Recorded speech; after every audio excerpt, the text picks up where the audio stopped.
tenemos ahora la integral de línea o integral curvilínea de una función vectorial o campo vectorial.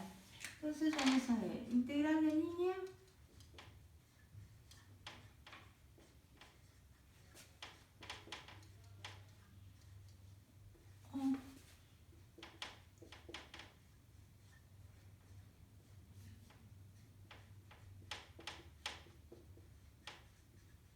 de una función vectorial.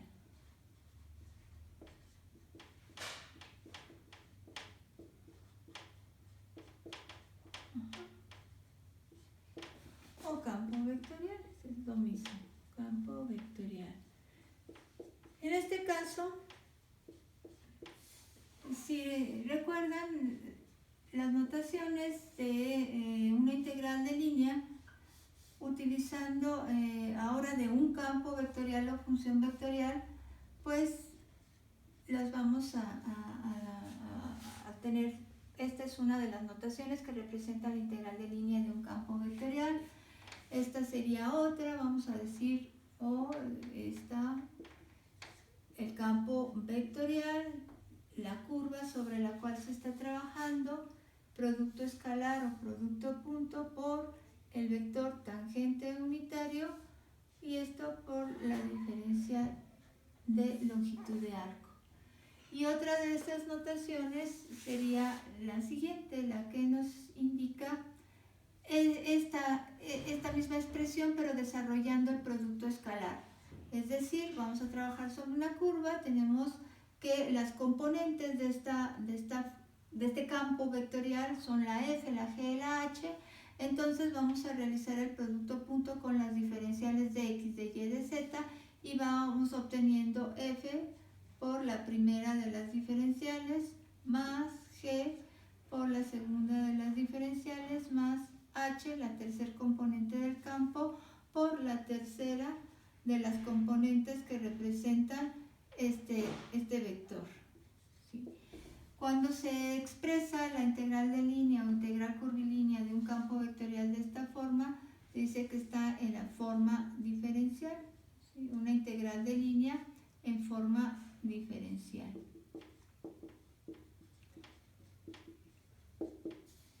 Entonces, cuando nos piden resolver una integral de línea y nos la dan en esta forma, podemos identificar en los coeficientes de las diferenciales de x, de y y de z lo que representarían las componentes del campo vectorial con el cual se está trabajando. Vamos entonces a utilizar una de las aplicaciones de la integral de línea de un campo vectorial, que es el cálculo de trabajo. Entonces voy a requerir, como toda integral de línea o integral curvilínea, de una curva, la curva C, que en este caso va a representar la trayectoria de una partícula u objeto en movimiento. Esta curva la voy a necesitar representar en su función vectorial, o bien en sus funciones paramétricas. Ya les mencionaba que función vectorial, que de esta manera tenemos toda la función en términos de una única variable, que en este caso representa el parámetro. Parámetro que pueden nombrar como t o con cualquier otra letra, pero es la variable de la cual depende esta función vectorial, g de t y h de t. ¿Sí? Estamos trabajando con una curva en 3 dimensiones, entonces su función vectorial sería de esta forma. O bien, si se tienen las ecuaciones paramétricas, pues tendríamos entonces las ecuaciones paramétricas en esta forma. Como la x va a ser igual a la primera componente, la y va a ser igual a la segunda componente de la función vectorial, y la z la tercera componente de la función vectorial. Recuerden, la función vectorial que representa una curva representa a los vectores de posición de todos y cada uno de los puntos que conforman la curva o que están contenidos en la curva. Entonces, voy a requerir también definir un intervalo para el parámetro o variable t. Es el intervalo en el cual se va a estar trabajando dicha curva. El intervalo va a ser el que me dice que t se encuentra entre dos valores de esa curva. Entonces estaremos trabajando esa curva solamente desde que t es igual a a hasta que t es igual a b. Entonces este será el intervalo en donde se trabaje la curva. Entonces la curva está representando la trayectoria de una partícula en movimiento. ¿Qué se va a requerir? Vamos a necesitar un campo vectorial, que en este caso el campo vectorial lo puede representar campo vectorial o función vectorial, campo vectorial. En este caso va a ser un campo de fuerzas para el cálculo de trabajo. Vamos a decir que nuestro campo vectorial va a ser entonces uno cuyas variables son la x, la y y la z, y dicho campo vectorial va a tener sus componentes también en función de dichas variables. Ahí está. Y la última, entonces tenemos un campo vectorial de R3, el dominio son 3 variables independientes. En R3 el vector resultante es un vector en 3 dimensiones. Entonces, este sería nuestro campo vectorial. Cuando se calcula trabajo como el producto de fuerza por distancia, entonces el campo que vamos a estar utilizando va a ser un campo de fuerzas. Y vamos entonces a decir que de ese campo de fuerzas que actúan sobre una partícula en movimiento, o mejor dicho, esa partícula se está moviendo en ese campo de fuerzas, vamos a decir que el trabajo va a ser aquel que definimos de la siguiente manera. Vamos a decir el trabajo es el que realiza el trabajo, en este caso el que vamos a nosotros a representar como la integral de línea. El trabajo es el que realiza, es el realizado por el campo de fuerza, por el campo de fuerzas, que en este caso va a ser nuestro campo vectorial, el campo de fuerzas, para mover. El trabajo es el realizado por el campo de fuerzas para mover una partícula de un punto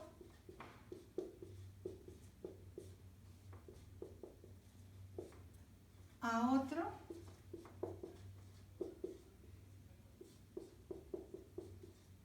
sobre la trayectoria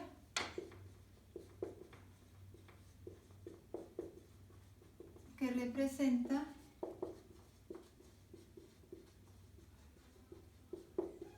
la curva C. Entonces, el campo de fuerzas es el que realiza el trabajo para mover una partícula desde un punto a otro de esta trayectoria que está representado por la curva. Ese campo de fuerzas pues es un conjunto de vectores, ¿sí?, que se pueden comportar de diferente forma, pero vamos a nosotros a considerar, voy aquí a dibujar mi campo de fuerzas con estos vectores, este conjunto de vectores que está representando al campo de fuerzas F. Y en este caso vamos a considerar que de estos vectores solo van a realizar trabajo, o mejor dicho, el trabajo se realiza solo por la parte de estos vectores que actúa en dirección del movimiento de la partícula. Solo la parte de estos vectores que actúa en dirección del movimiento de la partícula es aquella parte de los vectores que realiza trabajo. Nada más esa parte de los vectores es la que realiza trabajo. Entonces, ¿cómo puedo obtener esa parte de los vectores que realiza trabajo? Pues recordar ¿Cuál es el vector asociado a nuestra curva que indica la dirección de movimiento? Recordemos que el vector que indica la dirección de movimiento asociado a una curva es el vector tangente, el R'. Entonces nosotros tenemos un vector tangente que obtenemos a partir del R', ese vector tangente le llamamos vector velocidad o vector tangente. Está asociado a todos y cada uno de los puntos de esa curva. Basta que lo evaluemos en algún punto de la curva y obtendremos en ese punto al vector tangente de ese punto. ¿Sí? Aquí tendríamos el vector tangente y así en cada punto de la curva podemos obtener su respectivo vector tangente. Simplemente evaluamos en ese punto y obtendríamos el vector tangente asociado a ese punto de la curva. Otro vector que tiene la dirección de movimiento de la partícula que está representando esta trayectoria, pues es el vector tangente unitario. Si se recuerda, el vector tangente unitario es aquel vector que obtenemos a partir de el vector R' de t, el vector tangente, ¿sí? Y lo multiplicamos por el recíproco de su módulo, del módulo del vector tangente. De esta manera estamos obteniendo el vector unitario de este vector tangente y a ese era lo que representaba el vector tangente unitario. Entonces, ambos vectores pues tienen la dirección de movimiento, en este caso, y son entonces los vectores que me van a permitir conocer para este vector f, ¿qué parte de este vector realiza trabajo? Bueno, pues la parte de este vector que realiza trabajo es aquella que tiene la misma dirección del vector tangente unitario, es decir, la parte de este vector que actúa en dirección de movimiento. ¿Cómo voy a obtener esa parte del vector que actúa en dirección del movimiento? Pues realizando la proyección de dicho vector sobre el vector tangente unitario. Entonces aquí, por ejemplo, veríamos que este vector estaría así, así, así, así. Entonces el vector f voy a requerir de obtener la proyección de f, la proyección de f, la proyección de f, la proyección de ese campo de fuerzas, ¿sí?, que actúa en dirección del movimiento de la partícula. Entonces vamos a utilizar una componente escalar del vector f sobre el vector R' de t o sobre el vector tangente unitario. De cualquier forma llegamos al mismo resultado y de esa manera obtendríamos de ese campo de fuerzas, de esos vectores que representan el campo de fuerzas, solo la parte de ellos que actúa en dirección de movimiento. Entonces vamos a decir que el trabajo se realiza solo por la parte de todos y cada uno de los vectores del campo de fuerzas que actúa en la dirección de movimiento de la partícula. El trabajo se realiza, vamos a ponerlo aquí, el trabajo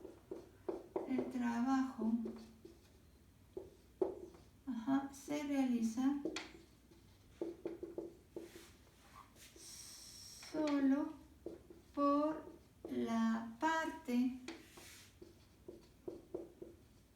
de todos y cada uno de los vectores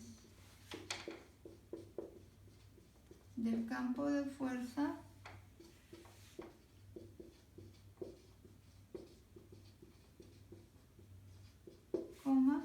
que actúa en dirección del movimiento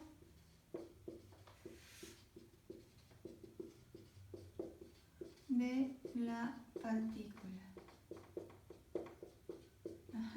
Entre paréntesis, pues los vectores R' o tangente unitario tienen esa dirección de movimiento de la partícula. Entonces vamos a obtener la proyección de dichos vectores sobre el vector R' de t. Entonces lo que hacemos es ya sea que obtenemos la componente escalar, ¿sí?, del vector f sobre el vector que tiene la dirección de movimiento. Y esta componente escalar se obtiene con el producto punto de ambos vectores entre el módulo del vector sobre el cual se está trabajando, ¿sí?, sobre el cual se está proyectando. Entonces, en este caso, habrá vectores que queden de manera perpendicular al vector que tiene la dirección de movimiento, es decir, al vector tangente, y en ese caso pues no habrá proyección alguna, o la proyección es igual a 0, y entonces pues para ese vector en ese momento pues no está realizando trabajo alguno. Los vectores que de alguna manera sí pueden tener una proyección sobre el vector tangente unitario, entonces serán los vectores que se están realizando trabajo. Y entre mayor sea esa proyección sobre el vector tangente unitario o R' de t, pues mayor será el trabajo que realice dicho vector. Entonces esto lo obtenemos como un producto escalar sobre el módulo del vector sobre el cual se está proyectando.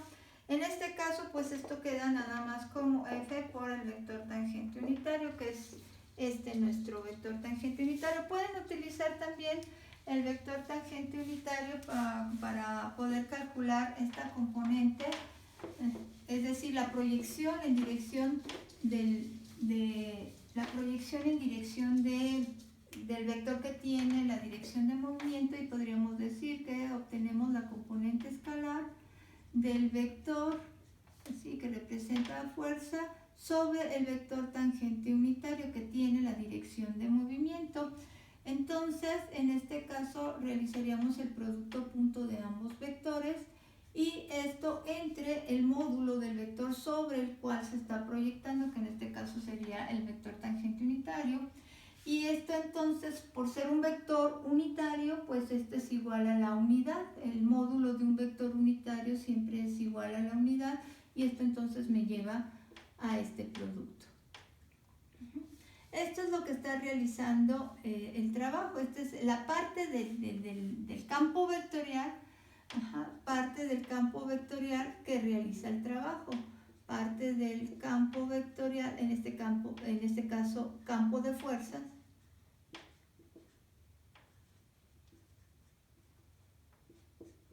que realiza el trabajo.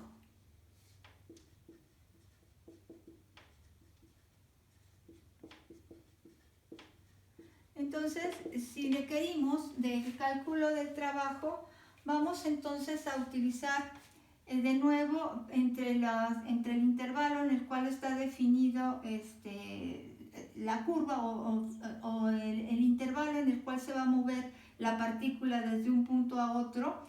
Vamos entonces a considerar que de nuevo podemos particionar ese segmento de recta que está en ese intervalo, y vamos entonces a considerar para cada una de esas particiones un subarco o una pequeña longitud de arco, que estaría representada entonces con un incremento en S. Entonces esa pequeña longitud de arco, vamos a decir que está representando un incremento de la longitud de arco. Vamos a ver si esto se ve, o vamos a ver si. Entonces vamos a decir que se va a considerar el cálculo, vamos a decir que vamos a considerar el cálculo de la fuerza, el cálculo de trabajo. En este caso es el trabajo como el producto de fuerza por distancia, pero en este caso pues si estamos considerando solamente el trabajo que se efectúa en este pequeño tramo de lo que es el intervalo total, entonces estaríamos considerando para ese pequeño tramo la parte del campo de fuerzas que realiza trabajo, SF.tu, por una distancia, en este caso que estaría representando esta longitud de arco o este subarco. Entonces esto sería por ese incremento en S. Pero ya cuando llevamos esto a una sumatoria que nos lleva a definir lo que sería la integral de igual forma como lo hemos hecho en el caso de definir la integral de línea de una función escalar, pues entonces esta sumatoria de igual forma nos llevaría a la integral que permite obtener el trabajo sobre la curva en la que estamos trabajando de esta manera. Y entonces esto ya lo podemos representar por la diferencial de longitud de arco. Esto es entonces la manera de llegar a la integral de línea que representa o que nos permite calcular el trabajo. ¿Sí? Y este es el campo de fuerzas que efectúa ese trabajo. Vamos entonces a recordar lo siguiente. Si el vector tangente unitario lo obtuvimos del vector R' de t, que es el vector tangente, usando su vector unitario de esta manera, y la diferencial de longitud de arco se obtiene también a partir del módulo del vector R', que es el vector velocidad o vector tangente. Recuerden que el módulo del vector velocidad representa la rapidez, pues por la diferencial de t. Entonces podemos nosotros sustituirlos en esta expresión y llegar a lo siguiente, que el trabajo representa esta integral sobre la curva en el intervalo que se nos da, pues queda de esta manera: el vector R' de t sobre módulo, por el recíproco del módulo, y esto por lo que sería R' de t diferencial de t. Entonces aquí estamos representando la diferencial de longitud de arco, aquí estamos representando el vector tangente unitario, y en este caso podemos simplificar y quedaría solamente indicada la integral de línea de esta forma.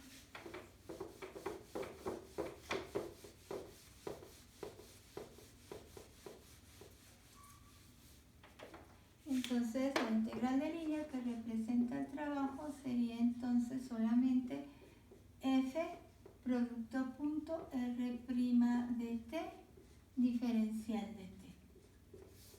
Y ya entonces esto se simplifica de la manera de que llegamos a solo tener de la diferencial de R. Aquí todavía podemos decir, lo podemos expresar de esta manera para que puedan visualizar que de aquí llegamos solamente a representarlo de esta forma.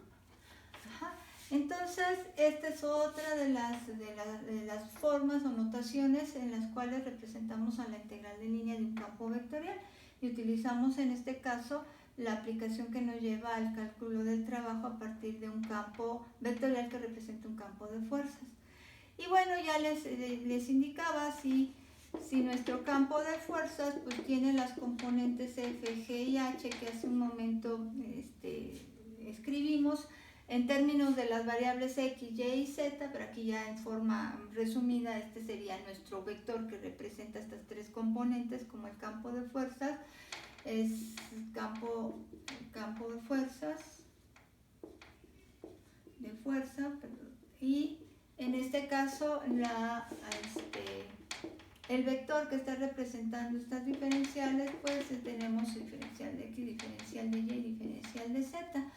Entonces, este producto punto pues nos lleva a la forma de la integral de línea en forma diferencial, que sería ir obteniendo el producto punto entre ambos vectores, es ir multiplicando las primeras componentes escalares de ambos vectores, multiplicamos f por dx, y luego ir sumando al producto de las segundas componentes, g por dy, o la diferencial de y, más h, la tercera componente del campo vectorial, por la diferencial de z, que es la tercera componente de este vector, y en este caso ya tendríamos en forma diferencial la representación de una integral de línea o integral curvilínea.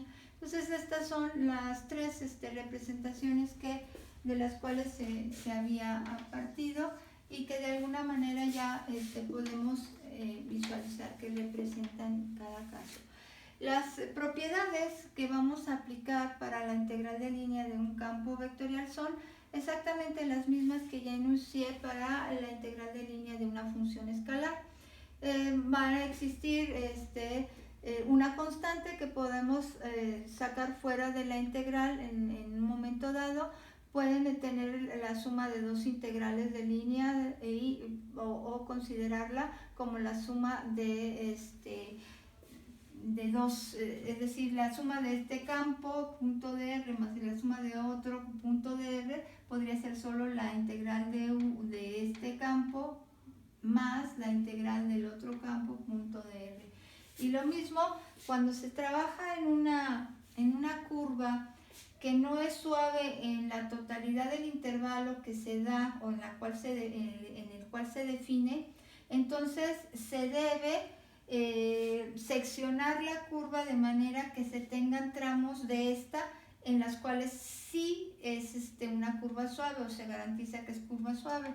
Entonces se pueden tener n trozos de curva o n particiones de la curva en el mismo intervalo en los cuales se tienen curvas suaves, y entonces la totalidad de la integral de línea a calcular se obtendrá con la suma de n integrales de línea dependiendo de los n secciones o n trozos o n particiones en las cuales se tuvo que dividir la curva para que fuera suave. Entonces se tendría que sumar n integrales de línea que representen a la curva en su totalidad. Y bueno, hay que mencionar que para las integrales de línea o curvilíneas de un campo vectorial es muy importante verificar si ese campo vectorial es un campo conservativo. Recuerden que un campo vectorial es un campo conservativo o también llamado campo irrotacional cuando el rotacional aplicado a ese campo vectorial es igual al vector nulo, da 0 en sus tres componentes. Entonces, si el campo es un campo conservativo o campo irrotacional, ese campo representa un gradiente. Todo campo conservativo o todo campo o llamado también campo irrotacional es un gradiente, y por consiguiente existe una función escalar de la cual se obtuvo ese gradiente. Esa función escalar es la llamada función potencial asociada a ese campo conservativo. Entonces, cuando un campo es conservativo y se aplica la integral curvilínea o integral de línea a él, existen ciertas condiciones que se cumplen. La primera sería que el valor de esta integral de línea es independiente a la curva, es decir, entre dos puntos que representan el intervalo en el cual vamos a tener dicha curva, es independiente que la curva sea esta o que la curva sea una recta, en la cual están contenidos ambos puntos, o cualquier otro tipo de curva en la cual esos dos puntos estén contenidos. La integral de línea dará exactamente el mismo valor utilizando cualquiera de esas tres curvas si el campo es conservativo. Es decir, si el campo es conservativo, la integral de línea es independiente de la trayectoria o de la curva sobre la cual se trabaja.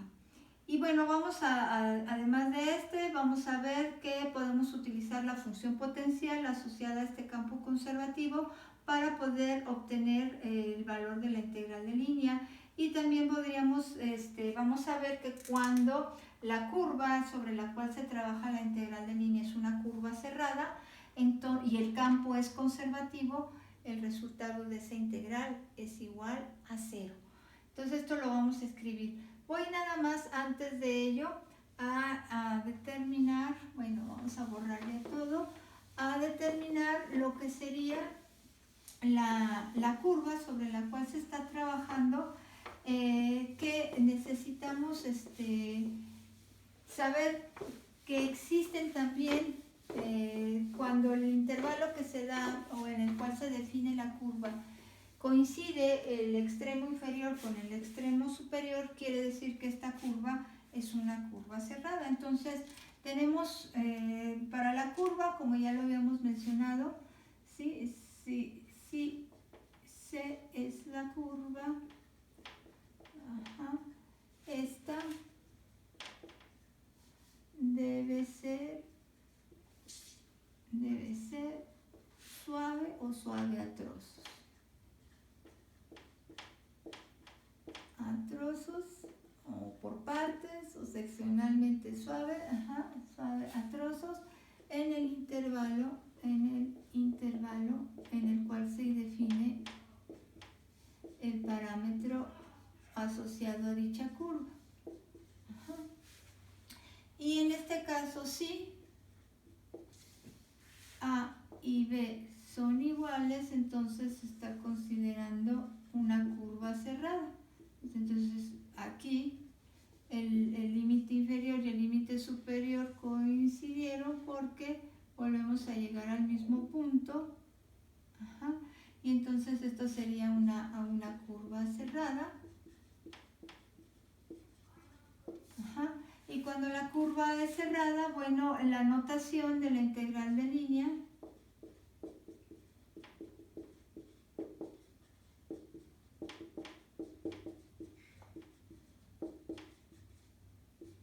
o integral curvilínea va a ser la siguiente. Esto indica que se está trabajando sobre una curva cerrada. Y aquí colocamos una flecha que indicaría la orientación en la que estamos recorriendo la curva. Entonces, aquí podríamos decir que si tenemos esta notación, estamos hablando de la integral de línea o integral curvilínea de un campo vectorial, de una función vectorial sobre una curva cerrada que se recorre en dirección contraria al movimiento de las manecillas del reloj, es decir, en dirección antihorario. La dirección o el sentido antihorario estaría representando un sentido positivo. Entonces el sentido de recorrido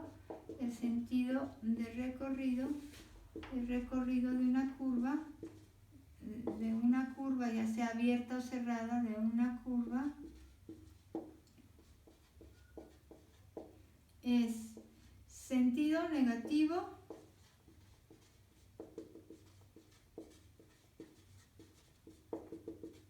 es igual al sentido horario. El mismo sentido del movimiento de las manecillas del reloj. Y el sentido positivo de recorrido será el sentido antihorario, es decir, el contrario al movimiento de las manecillas del reloj.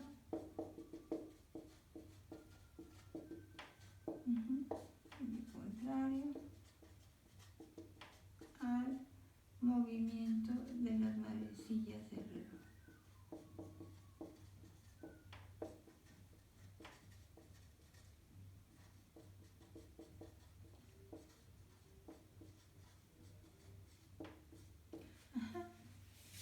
Estos son los sentidos de recorrido de las curvas, ya sea que la curva sea abierta o que la curva sea cerrada.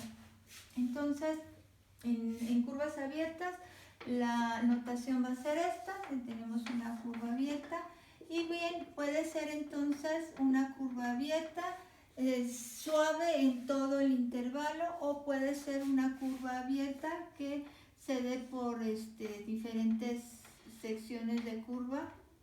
Aquí incluso están, vamos a suponer que está ahora así. Entonces aquí tendríamos que seccionar la curva en 3 trozos para que pudiéramos decir que en estos 3 trozos la curva es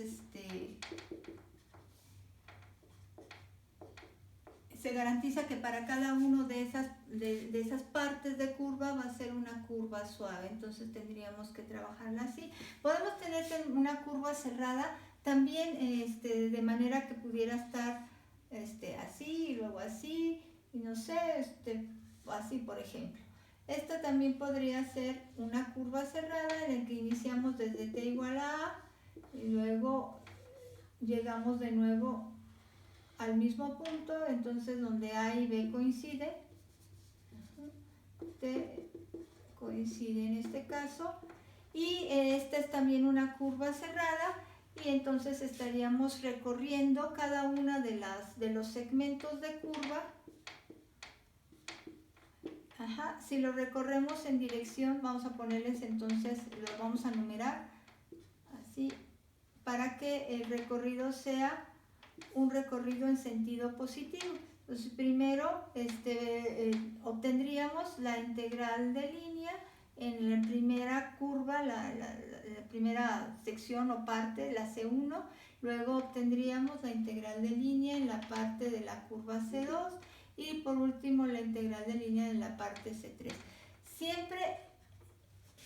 Siempre considerando este sentido de recorrido, porque si alguna de las curvas se recorre en sentido opuesto, entonces estaríamos cambiando el signo del resultado y en lugar de tener una suma, en este caso estaríamos restando este valor y ya no nos daría el resultado que estamos esperando, el que debe de ser. Entonces, para todas las curvas que conformen ya sea una curva abierta o una curva cerrada, necesitamos siempre recorrerlas en el mismo sentido, ¿sí?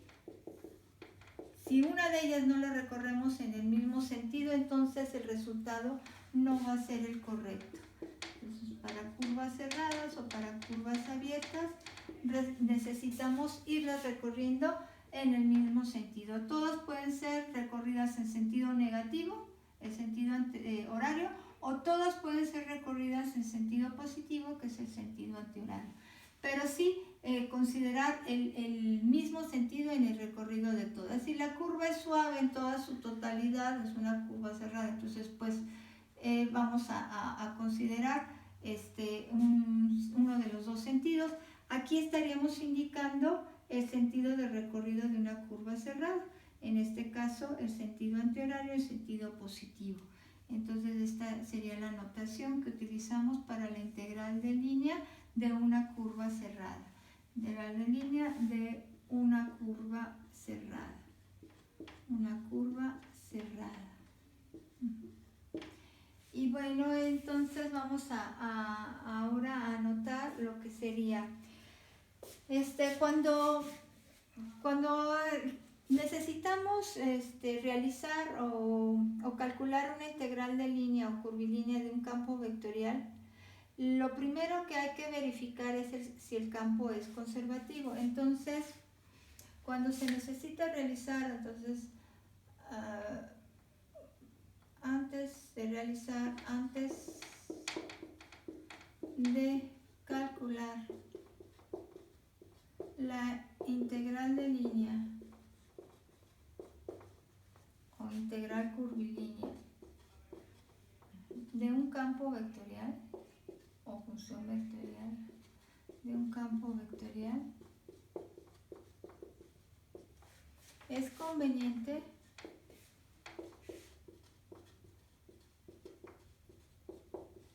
primero verificar si el campo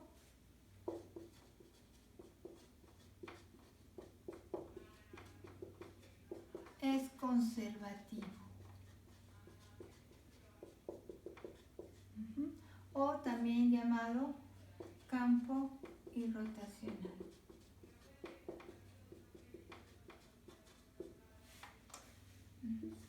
Es lo primero que deberíamos de hacer, puesto que si un campo es conservativo, o si el campo vectorial es conservativo dicho de otra manera, es campo irrotacional, Entonces se van a presentar las siguientes condiciones. Entonces antes de calcular la integral de línea de un campo vectorial, es conveniente primero verificar si el campo vectorial es un campo conservativo o campo irrotacional. Es decir, el rotacional de ese campo vectorial nos va a llevar al vector nulo o vector cero, ¿sí? Entonces se cumple, es decir, aquí lo ponemos de este lado, es decir, se cumple,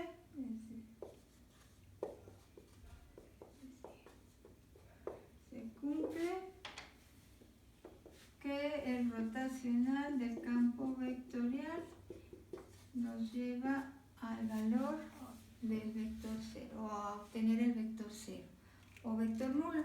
Entonces vamos a colocar aquí lo que hace un rato mencionaba, ¿sí?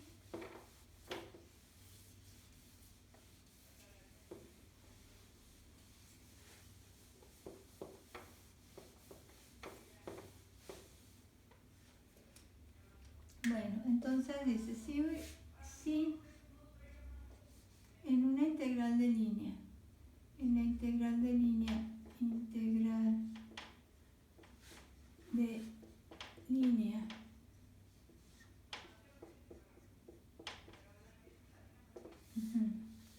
el campo vectorial F es un campo conservativo,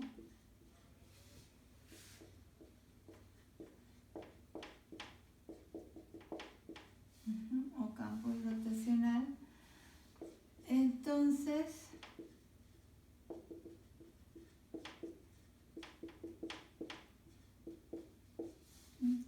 se cumple 1. Lo primero que esta integral de línea es independiente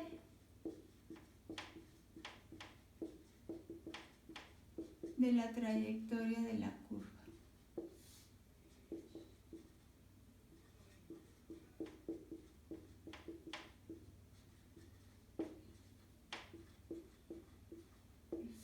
Entonces pueden tener cualquier curva entre los puntos que están limitando al intervalo, y en este caso van a encontrar que la integral de línea siempre tiene el mismo valor, ¿sí?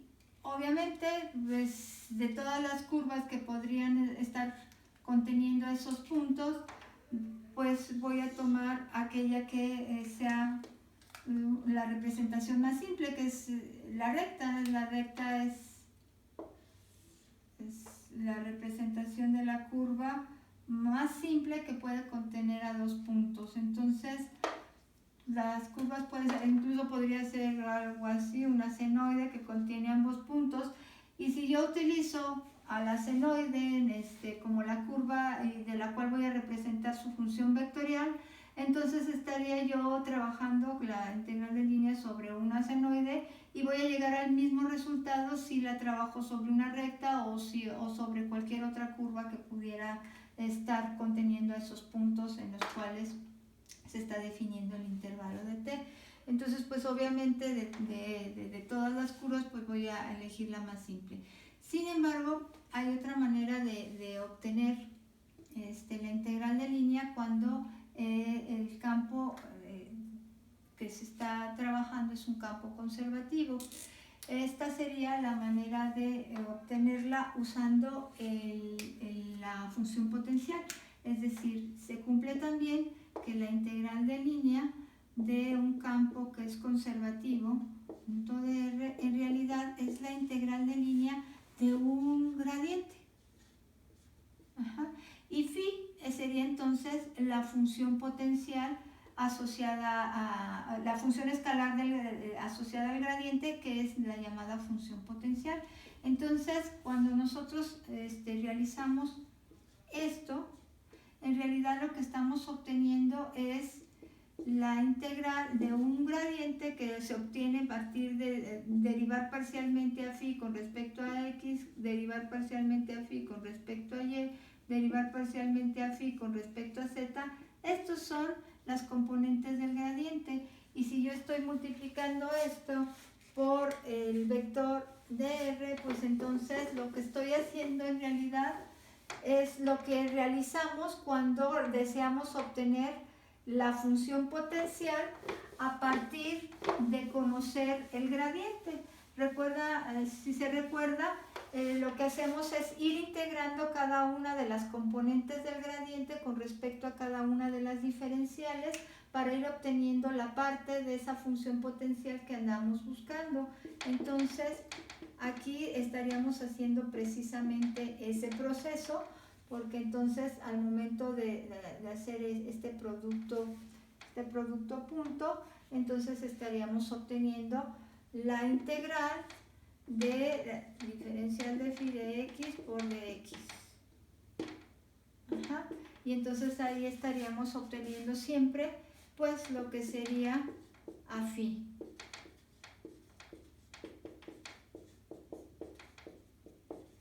Ajá.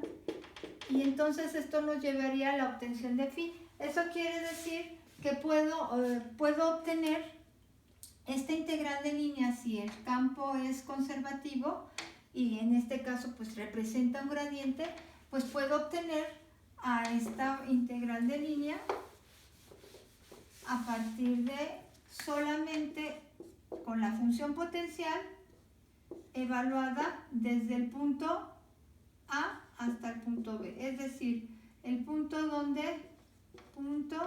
de la curva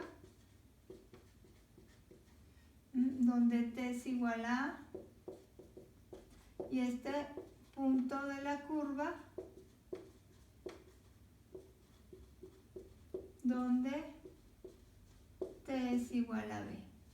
Entonces, si conozco esos dos puntos, evalúo la función potencial en ellos, y al evaluarlo en B y luego le resto la función potencial evaluada en A, y el resultado va a ser el mismo valor que la integral de línea de ese campo vectorial que es conservativo y que por consiguiente está representando a un gradiente. Entonces recordar que phi es la función escalar de la cual se obtiene el gradiente y phi es la función potencial. Entonces nada más ponerlos aquí, donde phi es la función escalar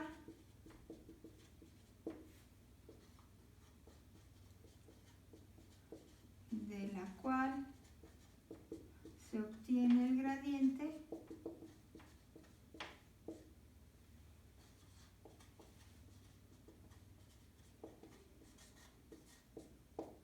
y es llamada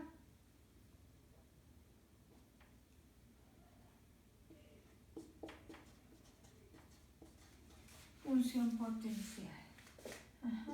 Función potencial. Entonces es la función potencial que de hecho ya hemos obtenido en algunos ejemplos anteriores. Entonces basta que se conozca esta y se evalúe entre ambos puntos para que se conozca el valor de esa integral de línea si el campo es conservativo. Y la tercera es cuando se tiene una curva cerrada. Se puede recorrer en cualquier sentido, vaya a ser sentido positivo o sentido negativo. Si el campo es un campo conservativo, entonces este resultado va a ser igual a 0. ¿Sí? Sea cual sea la curva cerrada, puede ser una curva cerrada de esta forma, suave por completo en todos los puntos, o puede ser una curva cerrada de esta forma. El hecho es que como el campo es conservativo, va a ser independiente de la trayectoria, entonces puede dirigirse de un punto a otro de la curva cerrada y de esta forma me llevará al mismo resultado que si la recorro en esta forma o si la recorro con cualquier otra curva. Al ser independiente entre estos dos puntos existe la misma el mismo valor. Y bueno, si yo de aquí, de este punto a este punto que le voy a llamar t igual a c, encuentro un valor para la integral de línea, cuando la recorro en el sentido opuesto, pues voy a obtener el mismo valor, pero con signo cambiado, con el signo contrario. Entonces al sumarlos, pues se anulan y me llevan a cero. Y como es independiente de la trayectoria, entonces puedo ir del punto A al punto C en cualquier trayectoria y el valor va a ser el mismo, y lo puedo regresar del punto C al punto A también utilizando cualquier curva, es decir, cualquier trayectoria, y el valor va a ser el mismo, simplemente nomás van a tener signos cambiados o signos distintos, y al momento de sumarlos pues se van a anular y me van a llevar a un resultado cero. Entonces, en este caso, pues también el resultado de recorrer una curva cerrada o de obtener la integral de línea sobre una curva cerrada, cuando el campo es conservativo, pues siempre el resultado es cero. Cuando el campo no es conservativo, suele haber también a veces un resultado cero para una curva cerrada si esta es simétrica. ¿Por qué? Porque veíamos que una de las propiedades que se enunciaron cuando vimos las propiedades de una integral de línea, nos decía que cuando se recorre una curva en el sentido de recorrido contrario al que se había considerado, entonces se va a obtener el resultado con signo opuesto a recorrer esa curva en el sentido original, por así decirlo. Entonces, este signo cambia cuando se recorre en sentido opuesto y se anula si tuviéramos una curva cerrada, por ejemplo, simétrica. Entonces, si yo recorro la curva desde un punto inicial, vamos a decir que este es el punto t igual a A, entonces recorro desde el punto t igual a A hasta el punto t igual a C, ¿sí? En este sentido. Y luego recorro un segmento que por la simetría de la figura es igual a esta otra parte, pero ahora la recorro de t igual a C a t igual a A. Primero lo recorrí de t igual a A, de A a C, y ahora lo voy a recorrer de C a A. Entonces, en este caso, por la simetría de la figura, van a ser los mismos valores con sentido opuesto, y entonces en este caso también se van a anular, independientemente para este caso si el campo es o no conservativo. Pero esto sería por la simetría en la figura. Lo mismo se podría dar con esta figura o se podría dar con cualquier otra en la cual la simetría me garantiza que entonces si la recorro del punto A al punto C, tendría el mismo valor, pero con sentido opuesto si ahora lo recorro del punto C al punto A. Y entonces se daría que recorriéndolo del punto C al punto A, entonces voy a tener el mismo valor, pero con signo opuesto a recorrerla de A a C. Entonces esto se va a anular, pero por la simetría en la figura, no por el hecho de que el campo vectorial que se está utilizando sea un campo conservativo. Entonces, pudiera también tenerse este caso, aunque el campo no fuera conservativo. Si el campo es conservativo, no importa que la figura sea simétrica, no. Podríamos tener esta figura, y partimos de este punto y llegamos a este otro punto. Entonces, si nos vamos de A a C por esta curva y regresamos de C a través de esta otra curva, al ser un campo conservativo es independiente de la trayectoria y el valor de ambas va a ser el mismo, pero sí con signo cambiado, porque primero vamos de A a C y luego venimos de C a A, entonces se van a anular. Y entonces esto se cumple aunque la figura no sea simétrica, siempre que el campo sea conservativo. Esta es la importancia de, antes de resolver una integral de línea, darnos cuenta si se está trabajando con un campo conservativo o no. Es muy importante verificar primero si el campo es o no conservativo, porque al momento de darnos cuenta de que el campo es conservativo, podemos simplificar el resultado por mucho. Entonces, siempre antes de calcular la integral de línea de un campo vectorial, hay que verificar si ese campo vectorial es conservativo o no. La mayoría de las veces conviene, si el campo es conservativo, utilizar la función potencial para resolver o para obtener el valor de la integral de línea. En algunas otras ocasiones es el mismo procedimiento, o sea, la misma laboriosidad de resolver la integral de línea, ya sea utilizando la función potencial o probablemente una curva que pudiera ser una recta, que es una curva simple, o a veces alguna otra curva por el hecho de estar trabajando con algún campo vectorial en específico, aunque sea conservativo, probablemente simplifique el procedimiento para resolver la integral de línea utilizando la curva o una curva en particular. Pero en la mayoría de las veces, en la mayoría de los casos, utilizar la función potencial es la manera más simple o más directa de llegar a obtener el resultado de la integral de línea. Ahora, voy a mencionar una manera simple de poder saber si un campo es conservativo o no. Obviamente ya sabemos que una manera de saber si el campo es conservativo o campo es irrotacional, si aplicamos el rotacional y el resultado es el vector 0.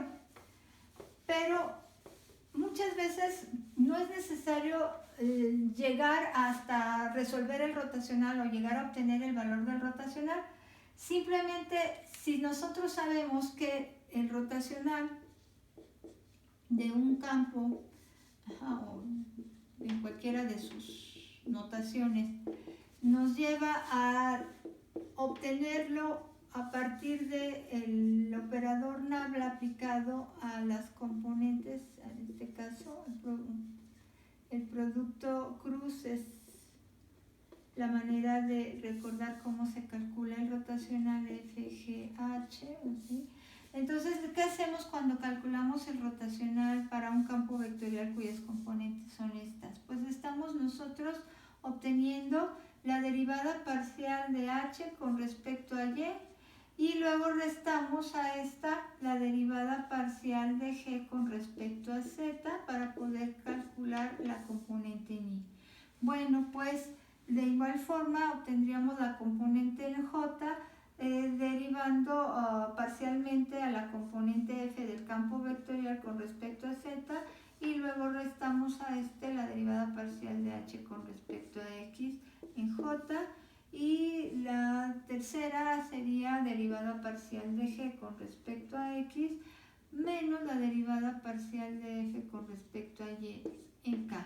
Aquí cambié los valores haciendo el producto cruzado al revés para que ya quedara dentro de la componente el signo correspondiente a la j. A lo que voy es a lo siguiente: si estas dos derivadas parciales son iguales, entonces, y si estas también son, y si estas también lo son, me garantizan que esa diferencia pues me va a llevar a 0. Entonces no necesito en realidad conocer el valor del rotacional. Simplemente, si se cumplen estas tres igualdades para un campo vectorial, entonces esto me estaría garantizando que el rotacional es 0 y entonces F es campo conservativo. Entonces no necesito calcular el rotacional, simplemente voy derivando de manera que la componente h, la asociada a z, la derivo con respecto a y de igual forma la componente g, que es la asociada a la y, la derivo con respecto a z, entonces estoy haciendo una derivada de g con respecto a z, mientras que una derivada de h con respecto a y. Entonces, estas derivadas parciales que se obtienen de manera cruzada, si son iguales, y lo mismo aquí, f que está asociada con x y h que está asociada con z, si estas derivadas parciales son iguales, y por último, la f que está asociada a la x y la g que está asociada a la y, en este caso, estas derivadas parciales también son iguales, si estas tres derivadas, si estas tres igualdades se cumplen, mejor dicho, entonces el campo es conservativo. Recuerden que un rotacional se aplica por lo regular a campos vectoriales de tres componentes o campos vectoriales de R3 en R3 de tres variables y cuyo resultado es un vector de tres componentes y cuyo vector de entrada es un vector de tres componentes f, g y h. Bueno, para estos campos vectoriales de R3 en R3 podemos decir que también podría aplicarse a un campo vectorial de solo dos variables y de solo dos componentes escalares, pero si nosotros de alguna manera usamos este producto cruz entre comillas, que nos ayuda a recordar el cálculo del rotacional, pues utilizar para la tercer componente un valor 0. Entonces, de esa manera, si están utilizando un campo vectorial de R2 en R2, entonces tendríamos que el operador nabla, que es el segundo renglón de este producto de y de z, quedaría de la siguiente forma. Bueno, aquí ponemos el primer renglón, los vectores base unitarios, y aquí f, g y 0. Bueno, aquí voy a poner para que no se confunda, 0 de escrito. Entonces, cuando tenemos este caso, que el campo vectorial es un campo de R2 en R2, campo vectorial de cuya regla de correspondencia es de R2 en R2. Entonces, usemos la tercer componente en 0 y aquí nada más bastaría que verificáramos que se cumple lo siguiente. Si esto se cumple para ese campo, si se cumple, entonces F es campo conservativo.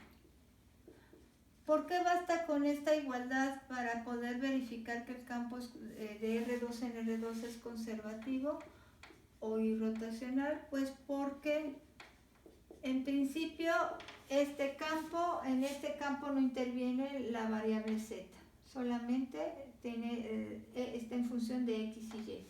Entonces, aquí cuando derivemos a g con respecto a z, si en la componente g no interviene z, pues al derivarla con respecto a z va a ser 0, entonces 0 con respecto a y g con respecto a z es 0, entonces esto pues ya sé que siempre va a ser 0. Y lo mismo cuando obtengo la derivada de f con respecto a z, si en f no interviene z, pues entonces al derivarla parcialmente con respecto a z va a ser 0. Y derivar 0 en la tercer componente con respecto a x, pues es 0, entonces estas dos igualdades son 0, estas dos serían 0 de antemano y entonces pues solamente me resta garantizar que esta tercera igualdad se cumple para saber si un campo de R2 en R2 es un campo conservativo o irrotacional. Entonces simplemente con ello ya sé si se cumplen estas derivadas parciales son iguales, entonces el campo es conservativo y ya no necesito realizar el rotacional o conocer el valor del rotacional, simplemente saber si satisface esta igualdad y ya con ello conocería si el campo es irrotacional o no. Y bueno, la obtención de la función potencial, si el campo es conservativo, pues ya lo hemos realizado. Es decir, si ustedes recuerdan, se considera que para campos conservativos, si F es campo conservativo, es un campo conservativo, entonces F es igual a un gradiente, y por consiguiente basta que yo vaya igualando cada una de las componentes del campo a lo que representa el valor de las componentes de un gradiente, que son las derivadas parciales de una función escalar con respecto a x, de esa función escalar con respecto a y, y la derivada parcial de esa función escalar con respecto a z serían las componentes del gradiente. Entonces, al igualar las componentes del campo, que resultó ser conservativo a esto, podría yo ir entonces conociendo los valores de phi al momento de integrar con respecto a esto. Entonces, la f del campo vectorial, aquí ponemos, esta representaría la f, esta representaría la componente f del campo vectorial, esta representaría la componente g del campo vectorial y esta representaría la componente h. Entonces aquí bastaría que se igualaran, f es igual a la primera componente del gradiente, que es la derivada parcial de phi con respecto a x. Bueno, pues entonces si es así, vamos a obtener el valor de phi de esta manera, y entonces ya conocería una parte de la función potencial, y así de esta manera podrían ir obteniendo todas las partes de la función potencial. Si considero entonces con respecto a y, phi quedaría así. Aquí vamos a hacer un poquito para que pueda alcanzar. Esto sería con respecto a y, entonces phi va a ser igual a la integral con respecto a y, y si utilizo la tercer componente, la h, tengo que integrarla con respecto a z, a la diferencial de z. Entonces aquí estaríamos igualando cada componente a lo respectivo, y entonces la integraría así. Entonces se obtendrían partes de la función potencial. Recuerden, si se repiten a los elementos que se obtienen al integrar en dos de las integrales, es porque en ellas están interviniendo las mismas variables, es decir, se va a obtener cuando se integre con respecto a x y se va a obtener cuando se integre con respecto a y, porque en ese elemento intervienen la x y la y, pero es el mismo elemento, entonces no hay que repetirlo, simplemente si es el mismo, nada más se va a colocar una sola vez para poder representar así la función que estamos obteniendo con estas integrales. Si el elemento únicamente lo encontramos como resultado de una de estas tres integrales, entonces pues se coloca, y de esa manera vamos a ir obteniendo el valor de la función potencial que estamos buscando al integrar estos tres componentes, la f, la g y la h, respectivamente con respecto a x, con respecto a y y con respecto a z. Entonces de esa manera obtendríamos el valor de la función potencial cuando esto es un campo conservativo y representa un gradiente. Entonces esto ya lo hemos realizado en algunos de los ejercicios, en al menos 2 ocasiones de ejercicios o ejemplos que hemos resuelto anteriormente. Entonces esto ya hemos de alguna manera se ha obtenido la función potencial. Bueno, esto sería entonces la teoría para ejemplificar lo que es la integral de línea o curvilínea de un campo vectorial. En la siguiente clase vamos a empezar a realizar ejercicios, ya sea de la integral de línea de una función o escalar o campo escalar, y también vamos a resolver integrales de línea de un campo vectorial, y vamos entonces a proceder. Vamos a dejarlo entonces hasta aquí, y la siguiente clase vamos a realizar ejercicios.